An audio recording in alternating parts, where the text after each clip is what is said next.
Hey freshmen, I have a couple of you that have been gone, and so I'm going to record my lesson from this week. I'm actually going to kind of run it all together. I'm sorry that you weren't with us. Hold on a second, get some text messages coming in. It's been kind of it's been really good to be back together, to be quite honest. There's been so many people gone. I'm sorry that we were missing, we'll be missing Camden. I'm sorry that you are going to be stuck at home for a little bit longer. Sydney was also gone out of town, so I'm going to go ahead and record the lessons for both of you. And I'm going to send you all 3 PowerPoints from Monday, Tuesday, and Thursday. Sydney was here today, so you can disregard the third part of the lesson, but the first 2 things will apply to both of you. So we're still talking about China. I'm going to make this really quick, quicker than if you were actually in class with me. Let's see here. I'm trying to get my PowerPoint to pull up. That's not that one. There we go. All right. Before we left on Thanksgiving break, we were talking about China, and we are going to continue our conversations about China through the rest of the semester. And I'm going to do a little mini unit on Buddhism and some of the traditional Chinese religions next week. So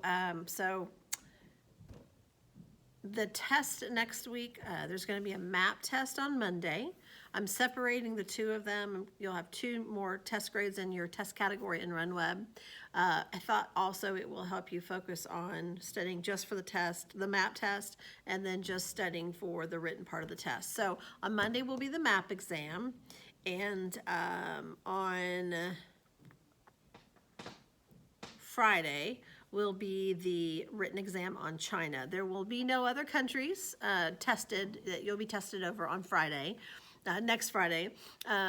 Normally I teach China with Japan and Korea and Taiwan and Mongolia together. I might actually include Mongolia next week. I haven't decided yet, but I probably, if I have time, I probably will. And then when we get back from Christmas, I'll do a unit on the islands of Japan and North and South Korea. I think that's it. So let me just jump into this. I'm going to put my glasses on. So when we got back on, I'm sorry, this is not cooperating with me. Let's see here. There we go. Okay. So on Monday when kids came to class, it was a short class because of chapel, Monday's chapel. Our fact of the day was made in China. And so I read through a whole bunch of statistics with the kids about Made in China, but essentially I'm going to kind of summarize it. So in your Google Doc for the Google Classroom assignment that I'm going to upload, I want you to go ahead and do your facts of the day on the Google Classroom. So Monday's fact of the day was Made in China. And basically, the United States government requires that all products sold within the United States have the country of origin on them. And since China is the #1 exporter of goods in the world, and a lot of that, and the United States is the #1 importer of goods in the world, a lot of the things that we buy and that arrive in our stores comes from China. And so the Made in China label is one of the most recognizable labels probably to the American eye in forever. We don't even realize it, but if we start thinking about it, we know that there's Made in China stickers on the bottom of things we own. A lot of our electronics are made in China, our clothes are made in China, some of our cars are made in China. A lot of our products that sorry, my family's on a group text and they keep texting me. A lot of the, I forgot what I was going to say. Anyway, a lot of stuff is made in China. We don't even realize it was made in China, but a lot of it is made in China. Oh, I know what I was going to say. A lot of American companies that have created something, one of the examples that we used was the iPhone or the smartphone. It's created or designed in the United States, but then it's put together in China. It's manufactured in China. And that's because it's a lot cheaper to the workforce there, the labor force is a lot cheaper. You don't have to pay as much money. If you worked in an Apple manufacturing plant in California, you might make $30 an hour. In China, they might make $5 an hour. And so a lot of American companies who design products here will send their product blueprint, so to speak, over to China, where it will be put together and manufactured and then sent back to the United States for sale. And so that's why your iPhones and your computers and iPads and video gaming machines will somewhere on the packaging or on the product say made in China. So, so it is the most recognizable, probably 3 words in America. So anyway, but China is the #1 exporter of goods in the world, and that means that they sell more goods outside to other countries than any other country in the world. They produce about $10 trillion worth of products every year. It's called GDP, as does the United States economy, but China has usurped us or gone beyond us just a little bit. We still produce about $10 trillion, but they produce a little bit more than $10 trillion. However, they're doing it with a population of about 1 billion people in the workforce, and the United States produces the same amount or close to the same amount with about 200 million people in the workforce. And so it's with about 20% of the people, we're producing almost the same amount of goods and services. So our economies are very similar. The United States was the largest economy in the world for decades until about 2015, 2016, China surpassed us in that. Let's see here. Some of the pictures that you'll see in your PowerPoint are pictures of some of the port cities in China, where a lot of the goods come and go from the country of China, from their ports. They look like train cars or 18-wheeler cars, and they go into they're manufactured. A lot of the manufacturing plants are in those port cities, but then they go into those barges and they go all around the world. Let's see here. Shanghai is a huge port. Hong Kong is a huge port. And then, of course, some of the manufacturing cities are inland China, and they are shipped via river or, the Yangtze River or UPS, so to speak. But anyway, they have a huge, massive exporting business in China. So take a look at that. I'm also want you guys to watch a promo advertising commercial for Apple. Apple is one of those companies, like I said, that it's an American product that was birthed here in America, designed here in America, but for a very long time has been manufactured outside of the United States. That's changed a little bit with President Trump. He's kind of shamed a lot of those American companies and given them tax incentives to bring the manufacturing back to the United States. So some of those companies have, but Apple did this kind of promo for, I don't know, a couple of years where they released these commercials, these little info commercials that talk about Apple being an American company and how wonderful it is and how it was designed in California, trying to emphasize the fact that it was designed here. It may be manufactured over there, but it was designed here. So I want you to watch that commercial. I also showed the kids a time-lapse video of a Chinese barge going into port in Shanghai. It's kind of boring, so you don't need to watch it as long as you look at the pictures in the PowerPoint. And so then I instructed everybody to bring in something original from home that was super creative or ironic. We had a lot of fun things in class, but it has to have a Made in China tag on it or label somewhere on it. And so everybody showed their product, and then the kids all voted on who the winners were. And Ruth Ann Miller won. She brought in a Chinese tea set that was in the original box. It was actually purchased in Hong Kong, China from her dad when he was traveling in China. And what was I going to say? Hers was interesting because it said made in China on the China cups, the teacups, but it actually said it in Chinese. So clearly that's a product that's being sold within China.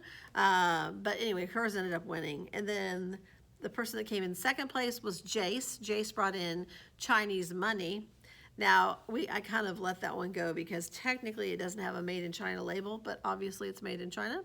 And so it has pictures of Chairman Mao on it. And then the person who came in third place was Granger Wilson. He brought in a football, a leather football, and part of the molding of the leather said made in China. So I think he brought it in there into class so he could throw it around with his friends, which was fine. But he ended up getting third place. So what I'd like for you guys both to do is to find something at home, and when you're back in class again, just show it to me. It is for a grade. You'll be graded on the uniqueness of it, whether it's ironic, for instance. A lot of American flags that are sold in the United States are made in China. Our government no longer purchases flags, American flags that were made somewhere else. They have to be made in the United States.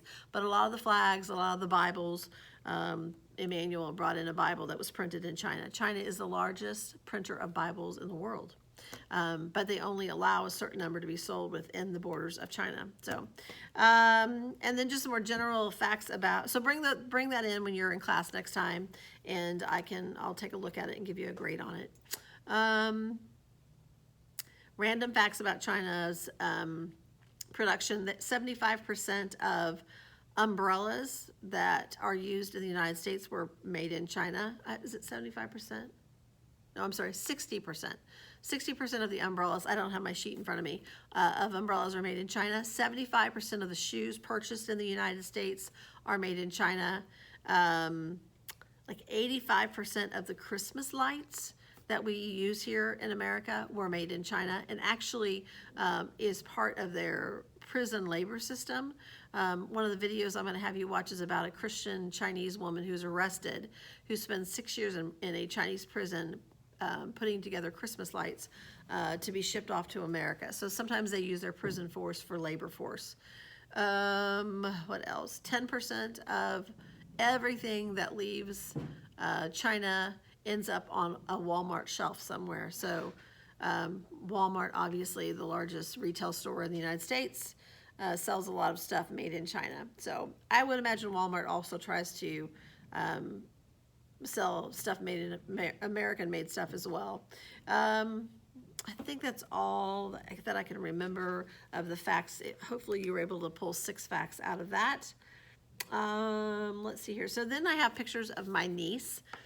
She was my Made in China show and tell feature. I didn't bring her in, but I kind of told about her story. She is my youngest sister's 4th child, only one that's adopted. She was adopted from China. I think she's from the northeast province of China. And I talked about the story about how my family went over there to adopt her, and how she was not upset or anything. She went right to them. They had taught her in Mandarin, which is the Chinese official language, how to say mommy, and they introduced her to my sister and said, "This is your mommy," and she took right to them. She does,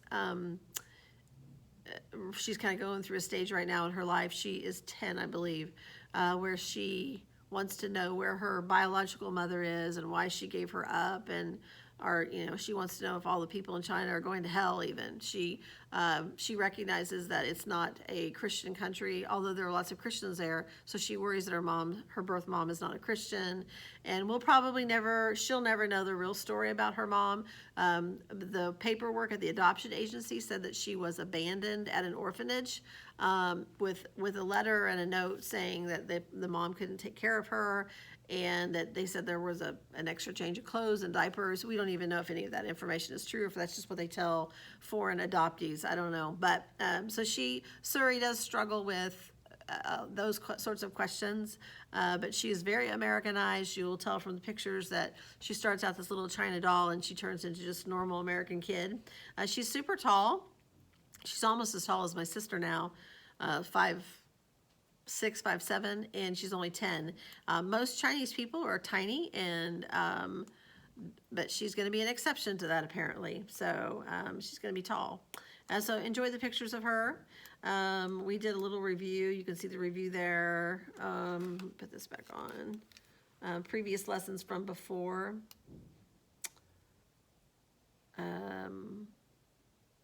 Before Thanksgiving break.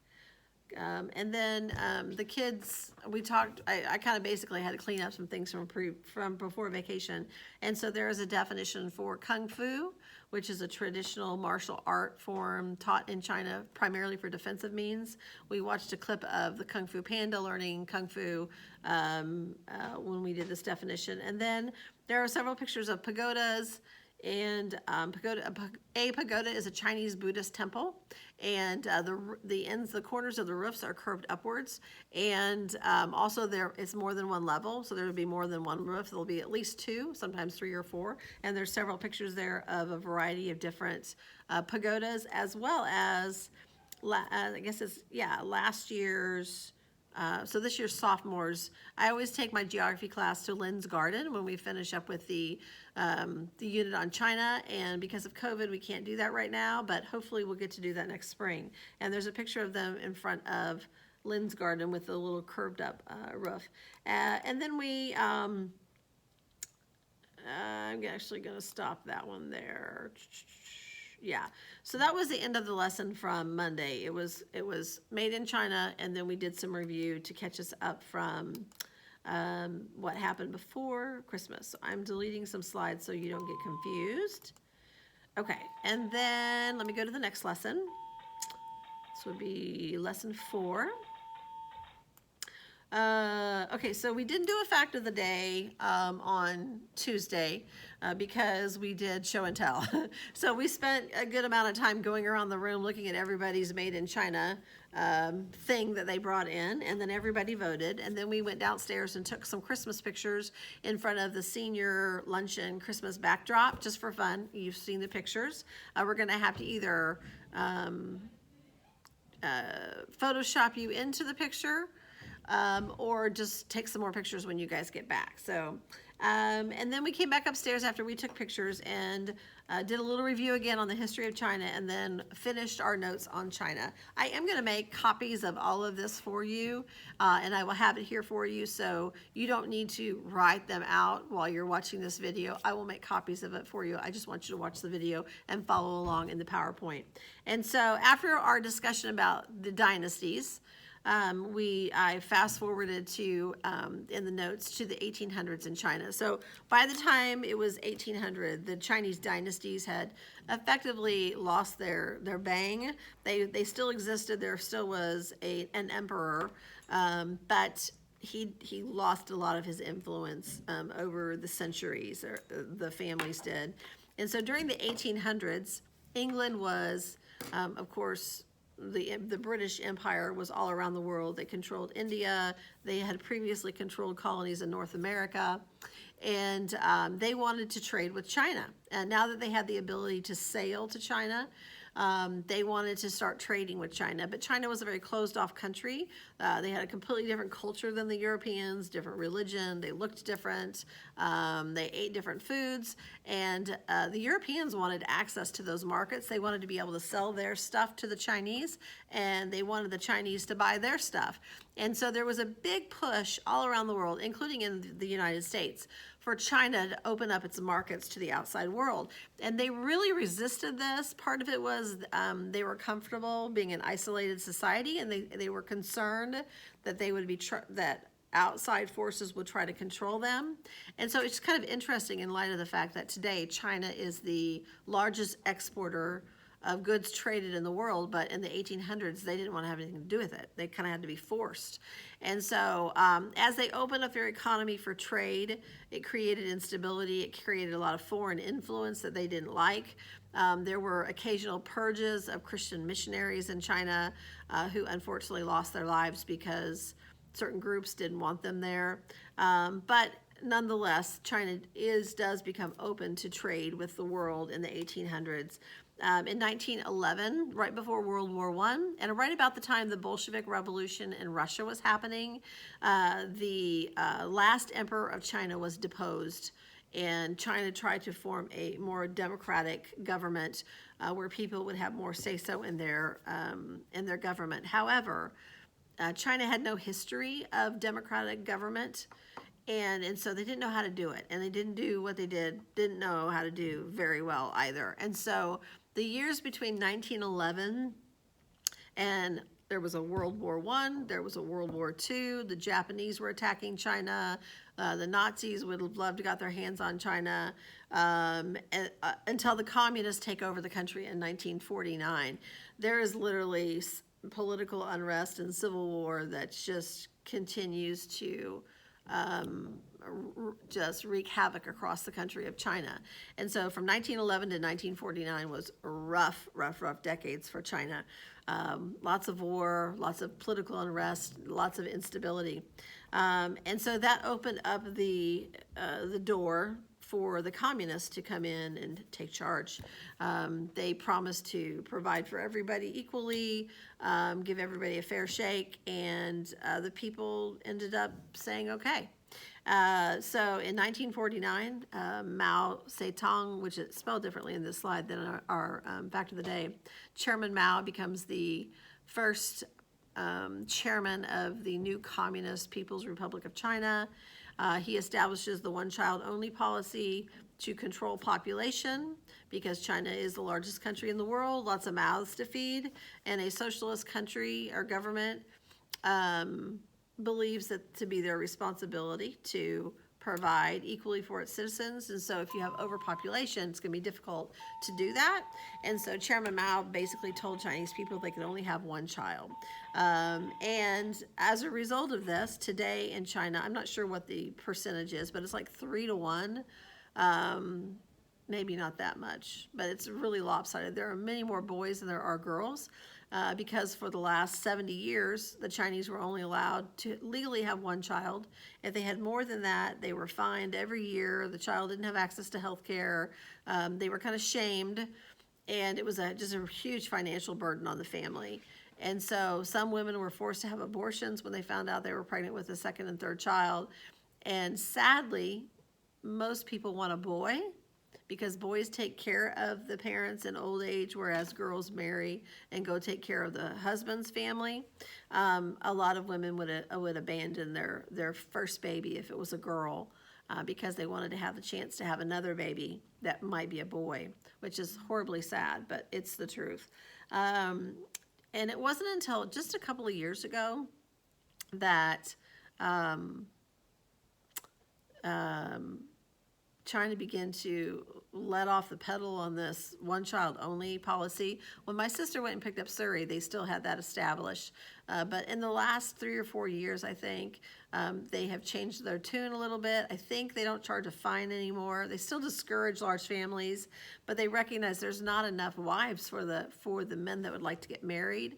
And a family unit is core to a stable country, and the Chinese are recognizing that they have created a problem and instability, and so they have loosened up a bit on that. So, and I think, okay, the last slide on this one, I'm sorry, the next to last slide is another definition. It's called the Chinese Cultural Revolution. This was a movement that took place between the 1960s and 70s that was instituted by Chairman Mao. Essentially, it had been 20 years since the communist revolution, and a lot of people were like, you know what, this was not all it was cracked up to be. We don't know how we really feel about this communist idea. And so Chairman Mao believed there needed to be a new revolution of ideas to squash the old way of thinking and to really firmly plant communism into their culture. And so this cultural revolution, as it's called, essentially Mao armed or empowered about 1 million, I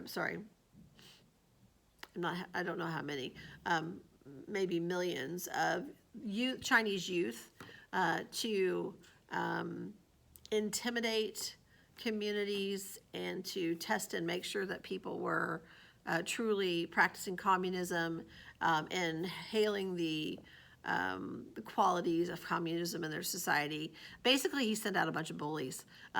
Children between the ages of 14 and as old as 20 were called the Red Guard, and they literally would go from community to community, making sure that people were following the communist way and shaming people who didn't.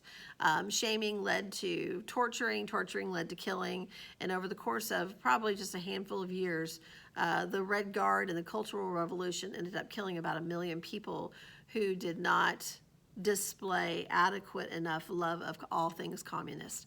Chairman Mao only roped in these out of control, lawless teens when they began to attack communists, like loyal communist party members. So anyway, the lawlessness turned to the loss of a massive amount of life, and this was called the Cultural Revolution. Another part of the Cultural Revolution that these teenagers were supposed to be producing was an elimination of all things traditionally Chinese and adopting and embracing all things of a new vision of China and communism. So they were encouraged to throw off free market capitalism, which was associated with the West, to throw off religion that had been a traditional part of Chinese history, and a whole host of other things. So, and then lastly on Tuesday, I read the story to the class of a missionary couple named John and Betty Stam, who served with China Inland Mission in central China during the Communist Revolution, or during the Civil War, where communist bands were going from town to town and killing foreigners. One of the classes, the story sounded familiar to them, and they realized that Mrs. Daniels had you guys read this story or a part of a story or something. So it might sound familiar to you. The part what got the kids was that both of Betty and John were both killed, but their daughter was hidden in a quilt in a house that they had been held captive in, and she didn't cry for 27 hours. Nobody knew she was there until a missionary friend came and went into the hut to collect the belongings of the killed missionaries, the martyred missionaries, and discovered the baby. He thought the baby had been killed too, and then found the baby. I'm going to include the story on a Word doc, and I want you guys to read it. I'm not going to read it on the video, but I want you to read it. And that concluded the lesson for that day. While I'm thinking about it, you do have a Google Classroom assignment, and it is also related to a Christian martyrdom or a young woman who was tortured, and you're supposed to watch the short 6 or 7 minute video and then submit about a paragraph summary of what you saw. All right, and then today's lesson, I've got to drink some coffee. If my eyes look heavy, they are. I think I got about 3 hours of sleep last night. I went home after school yesterday and took a nap thinking it would help me get through the night, and then I couldn't sleep. So I only got about 3 hours of sleep, so I'm pretty tired. All right, today we pivoted a little bit to talk about China today. What's going on in China today. So China is, again, at another important era in history. They would like to surpass the United States in everything, in world power, military, influence. They are very influential all over Africa, for instance. They go in and build roads and provide medicines and attach themselves to these poor countries and become very influential over them. And also we talked a lot about Hong Kong. So our fact of the day today actually is the city of Hong Kong. There's a little bit of review there. So I will read through. I got the hiccups now. I want you to do another fact of the day in your Google Doc for Hong Kong.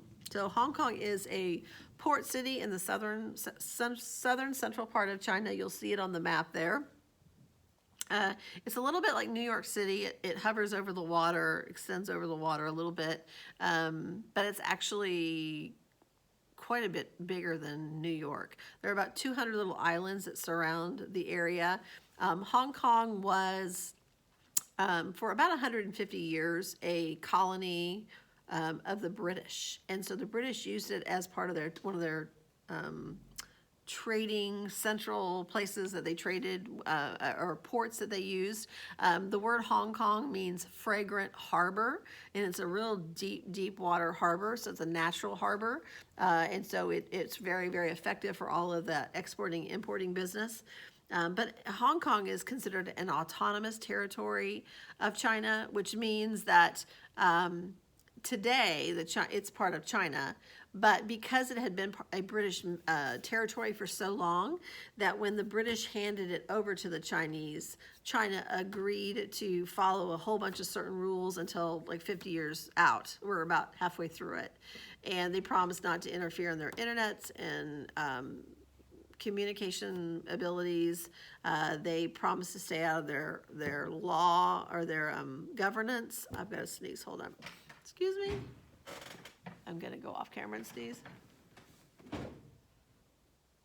Okay, it's going away now. Thought I was going to sneeze. The heater is on in the building, and whenever it kicks on, it makes me sneeze.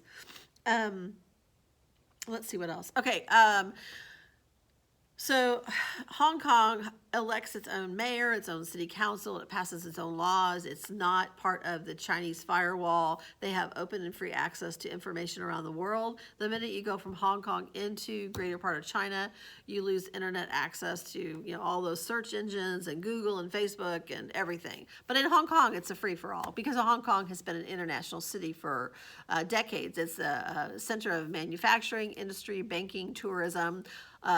Millions of people travel, well, maybe not millions, maybe hundreds of thousands of people travel to Hong Kong every year to vacation. It has its own Disneyland. It has competing theme parks. The climate is really nice. It's kind of like a Florida climate. Lots of seaside things to do. There is one restaurant for every 600 people in Hong Kong. So you can find a restaurant anywhere. It's a very busy city. It's beautiful. It's modern. There are twice the number of skyscrapers in Hong Kong than there is in New York City. I think the article said there are 8,000 skyscrapers, which is crazy. It's tucked up against the ocean, but it's also nestled up against mountains, and so it's just beautiful. There's several pictures of the various parts of the city. There's a little train ride up above the city, pictures of the city at night.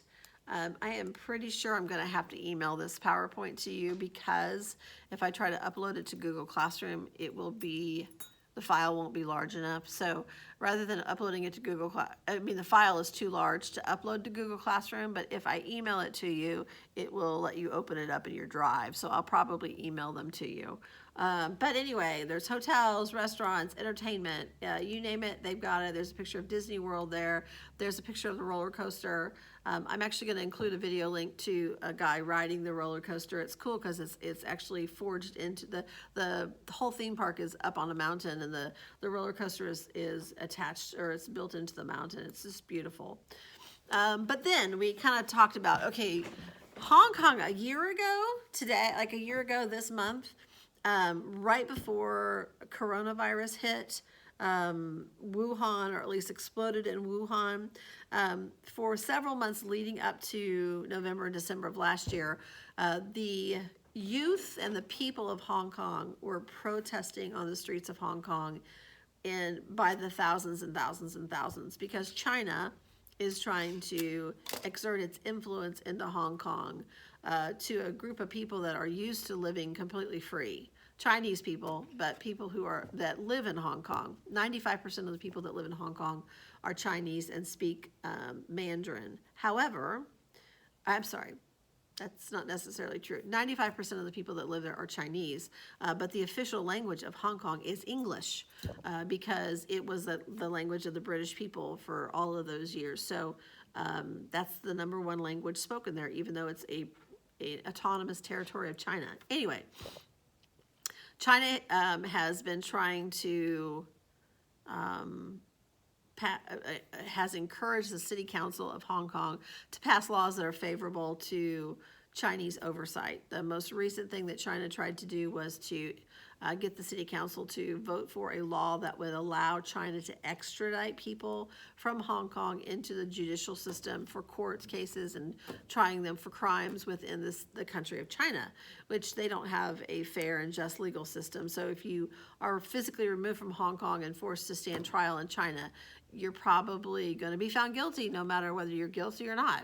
And so the people of Hong Kong just freaked out about that. The thought that the Chinese could come into Hong Kong and extradite them and take them back to China to stand trial was too much. And so they began protesting, and it right before coronavirus, the city was at a standstill. We were watching videos of it in class last year at this time of the year.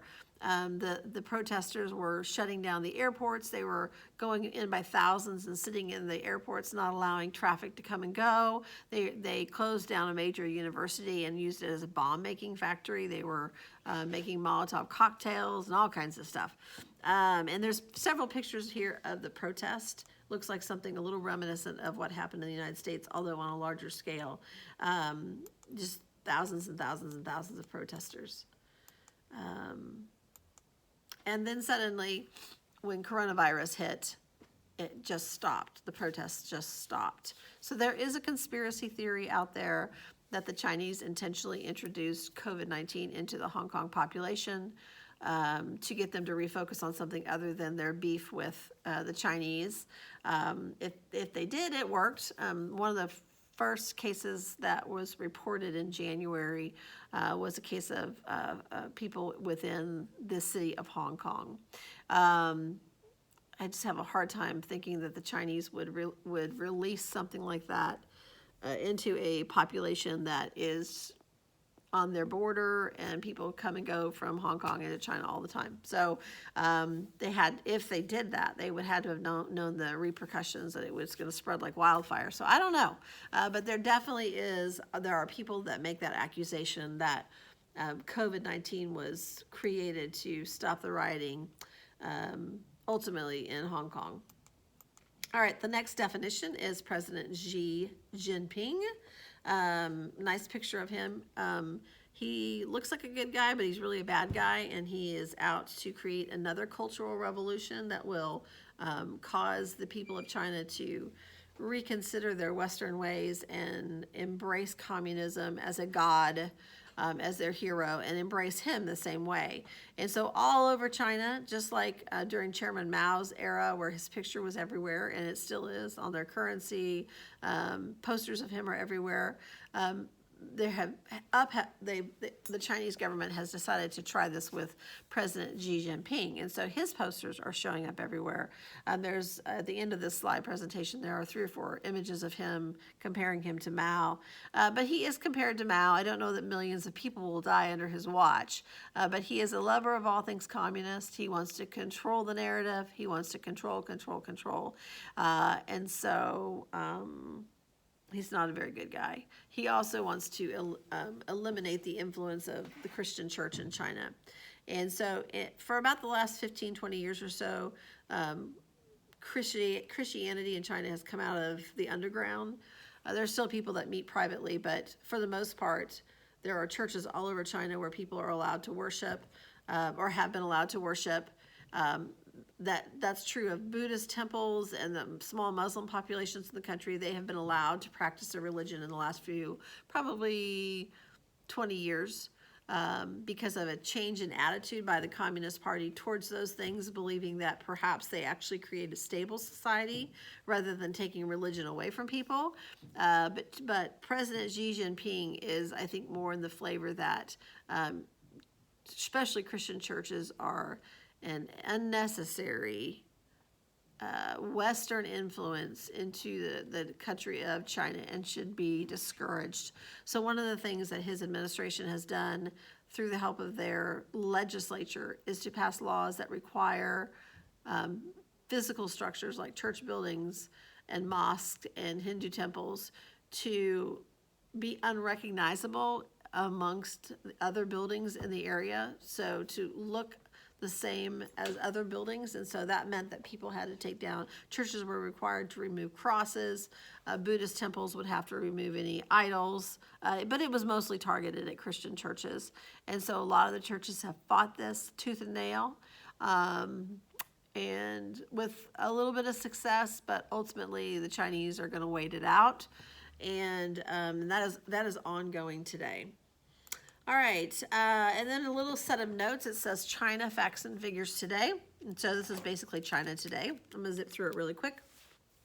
There are 1.3 billion Chinese people, and they are set to be surpassed by India probably in the next 4 or 5 years. I think India's got 1.2 something billion people, but they have more children, so they're more likely to increase. There are 7 million new Chinese babies born into the world every year. 10% of the population lives out west, near the Tibetan Plateau and further west, and 90% live in the east on near the big cities and in the farming communities of the areas around the Yangtze and Yellow River. China still encourages people to have a small family, even one child, but I don't think it's the law of the land anymore. 92% of the Chinese are from an ethnic group called Han, and they speak Mandarin, which is the official Chinese language. China has a terrible problem with pollution.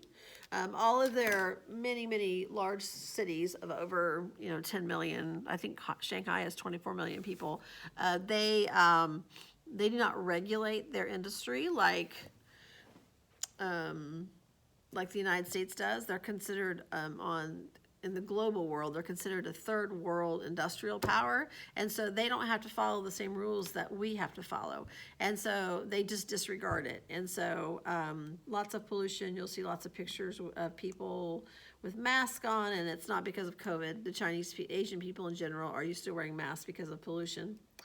And then there is, let me see here. I'm gonna remove that. And then we just real briefly talked about, so what is the church in China? So in the era of communism, the Christian church had to go underground, meaning they met in churches and secretly. They could be in trouble.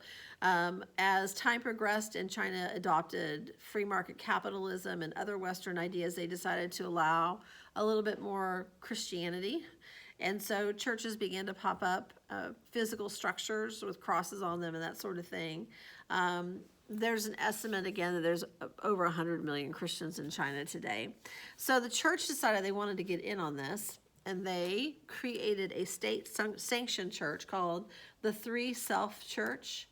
And it has hundreds of thousands of members, probably millions of members, because those churches have decided to follow the rules of the Communist Party, regardless of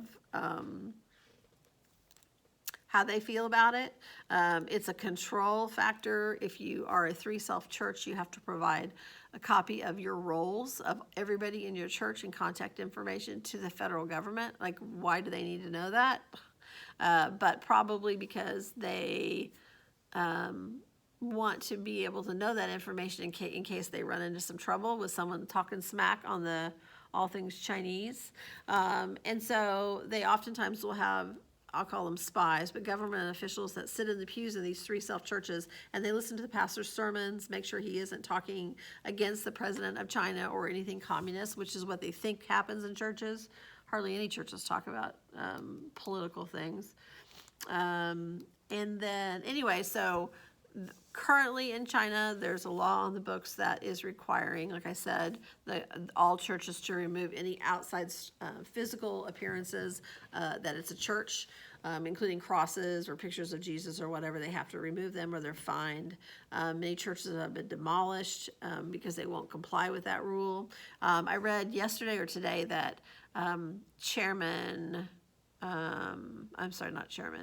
President Xi Jinping, that there's a propaganda campaign going on in China where his posters of him are popping up all over the place, and that the Three Self Church are required to portray a picture of him in the congregation, probably to kind of deify him.